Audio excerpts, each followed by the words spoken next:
Good morning all students.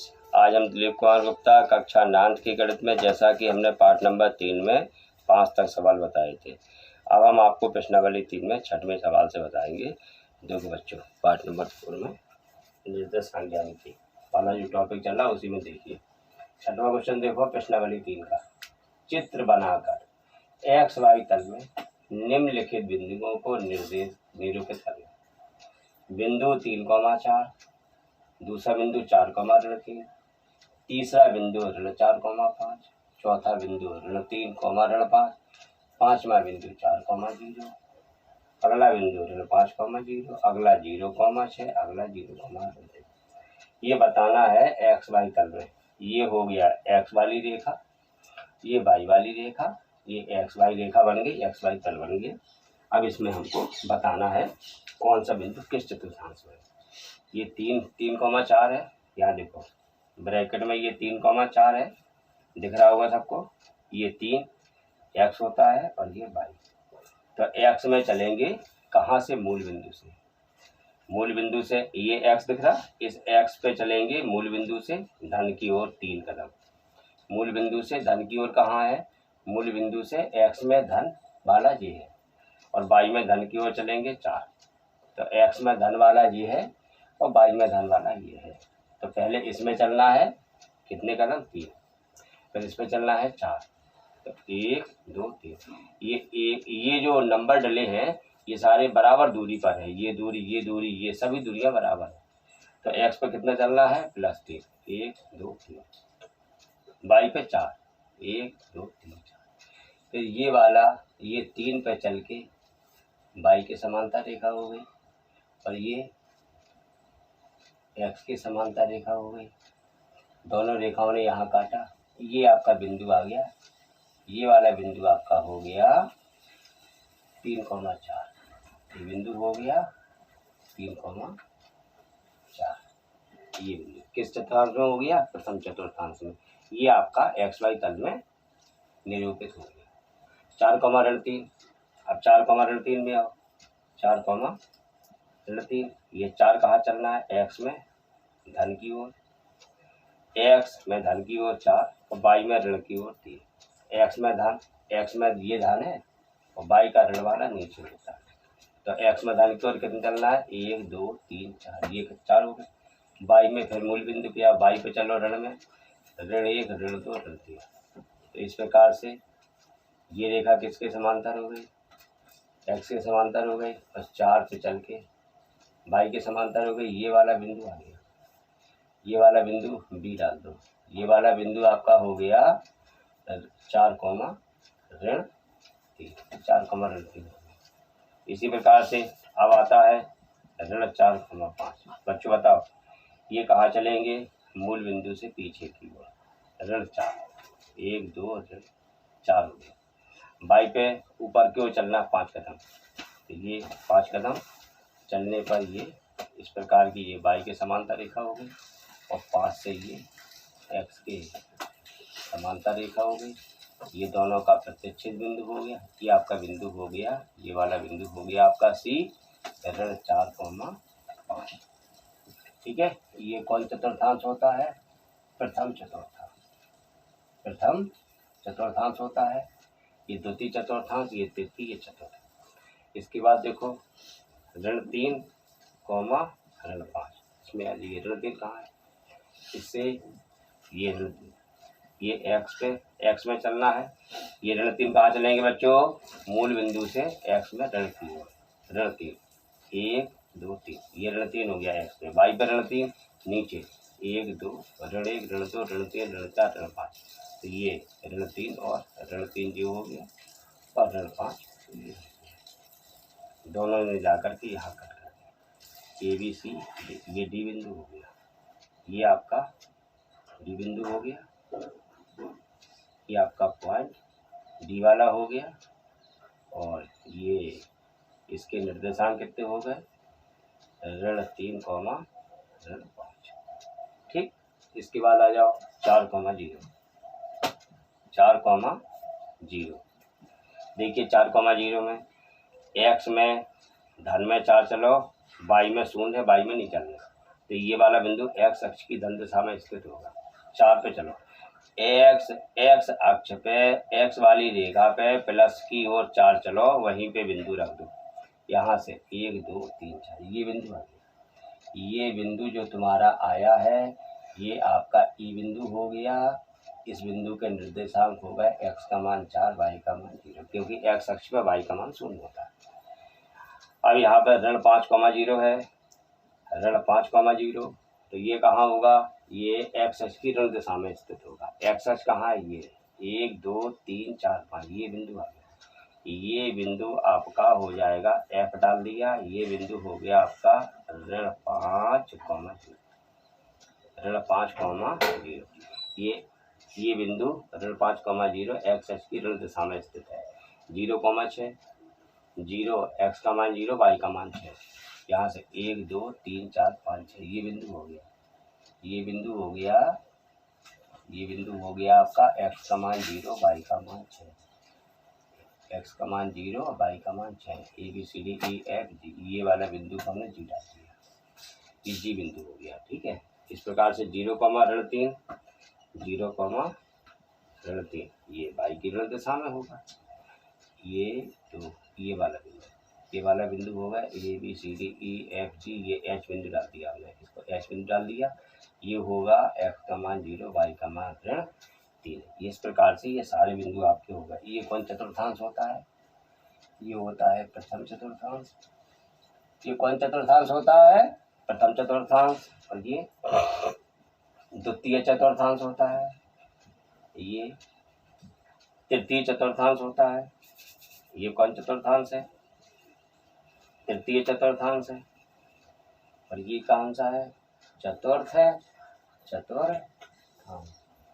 इस प्रकार से आपका ये एक्स वाई तल में ये सारे पॉइंट निर्देशित हो गया। अब आपको यहाँ लिख दो, तो ये ए बिंदु है, बिंदु ए 3,0 कहाँ स्थित होगा?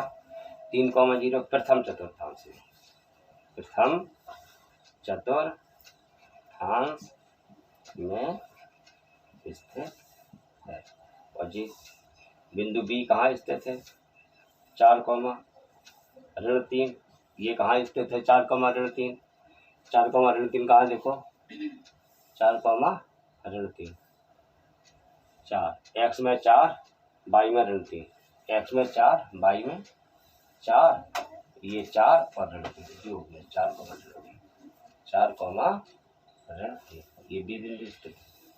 4,3 ये कौन? चतुर्थांश, चतुर्थांश में स्थित। और ये ऋण 4, एक्स में ऋण 4 और वाई में ऋण, ये 5 धन का, तो ये सी बिंदु हो गया। बिंदु सी ऋण 4,5 कहाँ स्थित है? देखो ये कौन चतुर्थांश है? द्वितीय चतुर्थांश, द्वितीय चतुर्थांश में स्थित है, इसके बाद ये बिंदु आ गया डी बिंदु, ऋण 3, ऋण 5, ये दोनों ऋण के हैं, एक्स भी ऋण का और वाई भी ऋण का, ये डी बिंदु आ गया।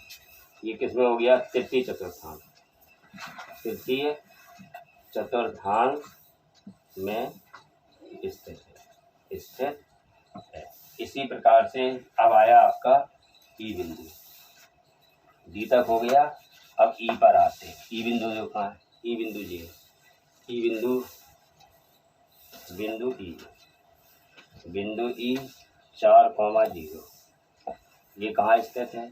4,0, एक्स पे 4, वाई पे 0, ई बिंदु 4,0 कहाँ स्थित है? एक्स अक्ष की धनात्मक दिशा में स्थित है, और ये कहाँ स्थित है? एफ बिंदु एफ, ऋण 5,0 ये कहाँ स्थित है?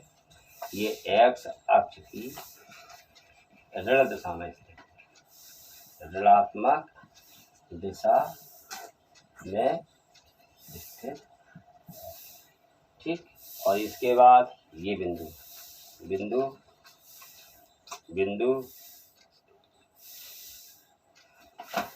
ये वाला एफ जी, जी बिंदु 0,6 यह कहाँ स्थित होगा? ये वाई पे 6 चल रहे, वाई अक्ष की धनात्मक दिशा में स्थित है, धनात्मक दिशा में स्थित है। अब आया बिंदु एच, बिंदु एच कहाँ है? बिंदु एच जी 0,3, 0 पे चलना नहीं, एक्स पे चलना नहीं है, वाई पे चलना है, वाई की ऋण दिशा में स्थित है 0,3, ये एक्स है ना, एक्स में 0 है तो एक्स में चलना नहीं है और वाई में ऋण 3 चलना है, तो ये कहाँ स्थित होगा? वाई पे स्थित होगा, वाई अक्ष की ऋणात्मक दिशा में स्थित होगा, ऋणात्मक दिशा में स्थित हो। ठीक है, इस प्रकार से आपका ये 6वां क्वेश्चन पूरा होता है। अब 7वां क्वेश्चन देखो। अब देखो बेटा 7वां क्वेश्चन, कार्तीय तल में बिंदु P के निर्देशांक जो 0,5 है इसको दर्शाना है और बताना है एक्स अक्ष और वाई अक्ष से किस ओर स्थित है, आगे पीछे ऊपर नीचे किस ओर स्थित है और कितनी दूरी पर स्थित है। तो कार्तीय तल में पहले एक्स और वाई वाले तल बनाओ।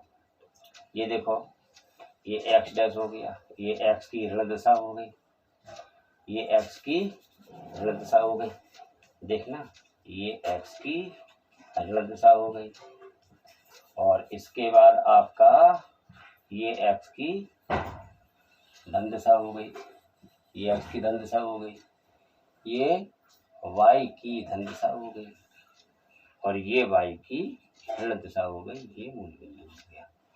मूल बिंदु से अगर हम इस साइड चलेंगे, मूल बिंदु से ये कहाँ चल रहा है? मूल बिंदु से आगे की ओर चलेंगे तो बोलेंगे मूल बिंदु से आगे की ओर चलें और कोई बिंदु रख दें तो कहेंगे एक्स अक्ष पर स्थित है और वाई का मान 0 होगा। मूल बिंदु से पीछे अकेला चलें और कहीं ना चलें तो एक्स अक्ष की ऋण दिशा में स्थित होगा।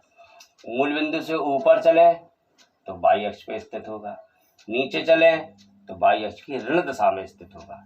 तो अब ये कहाँ चलना है? पी बिंदु रखना है 0,5। तो ये पी बिंदु जो आपका 0,5 है, ये 0 दर्शाता है एक्स और ये दर्शाता है वाई। तो 0 कहाँ चलना है? एक्स पे। तो 0 का मतलब है 0, 0 का मतलब 0, 0 का मतलब है कुछ भी नहीं चलना है। तो एक्स पे हमको, एक्स में 0 है इसलिए एक्स पे नहीं चलना है, वाई पे 5 है, वाई पे चलना है। अब देखो 5 का है धन का है, तो मूल बिंदु से कहाँ चलें? वाई पे चल रहे, मूल बिंदु से वाई पे चलना है। तो वाई कहाँ है? ऊपर भी है और नीचे भी है। तो वाई में निशान देख लो, एक्स में 0 है, एक्स में चलना नहीं है, वाई में 5 है तो वाई पे चलना है, या तो वाई में ऊपर चलेंगे या नीचे चलेंगे। अब वाई में क्या का निशान है? वाई का मान 5 है, प्लस का है तो प्लस ऊपर की ओर होता है वाई का, तो यहाँ चलेंगे।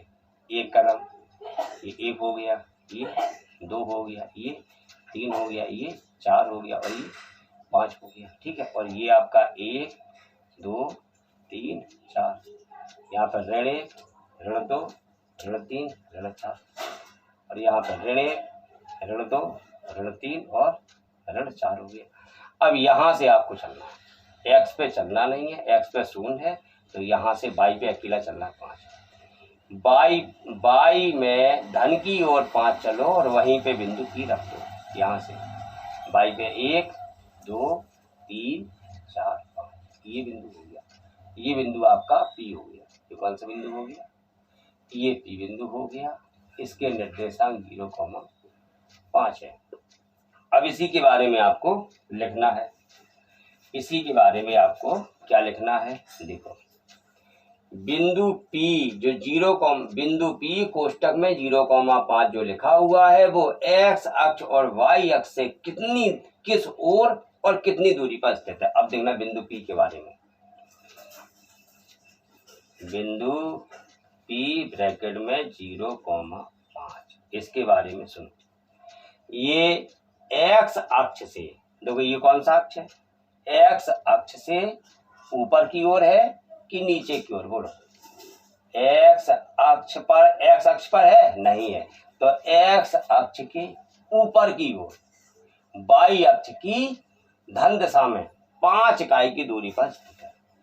क्या लिखेंगे, यह बिंदु, यह है बिंदु x अक्ष के ऊपर की ओर, x अक्ष के ऊपर की ओर, x अक्ष के ऊपर की ओर, मूल बिंदु से x अक्ष के ऊपर की ओर, y अक्ष वाली रेखा की, y अक्ष वाली रेखा पर 5 इकाई की दूरी पर स्थित होगा, 5 इकाई की दूरी पर स्थित होगा। अच्छा, ऐसा भी लिख सकते हैं x, ये मूल बिंदु से, मूल x अक्ष से ऊपर की ओर, मूल बिंदु से 5 कदम की दूरी पर स्थित होगा। तो ये आपका P बिंदु 0,5 था। यह बिंदु x अक्ष के ऊपर की ओर है और y अक्ष वाली रेखा पर है और 5 इकाई की दूरी पर स्थित है। अतः यह बिंदु y अक्ष पे स्थित है। कितनी दूरी पर है? 5 इकाई की दूरी पर स्थित है। किस ओर स्थित है? x अक्ष के ऊपर की ओर स्थित है। किस पे है? y अक्ष पे। x अक्ष के ऊपर की ओर स्थित है और किस ओर स्थित है? किस ओर का उत्तर? x अक्ष के ऊपर की ओर है। कितनी दूरी पर है? 5 इकाई की दूरी पर है। इस प्रकार से ये आपका क्वेश्चन क्लियर होता है। ठीक है, आप ये 6वां और 7वां सवाल, अब आपके 2-3 सवाल और बचे हैं। ये वाला सवाल 5-7वां हो गया। अब 8वां सवाल और देखो बेटा। तो बच्चों 6वां और 7वां सवाल ये फेयर कॉपी में अपना कंप्लीट कर लेना। फिर इसमें जो प्रॉब्लम हो तो आप फोन से भी संपर्क कर सकते हो और किताब वगैरह सब लोग ले लो। ठीक है बेटा, धन्यवाद।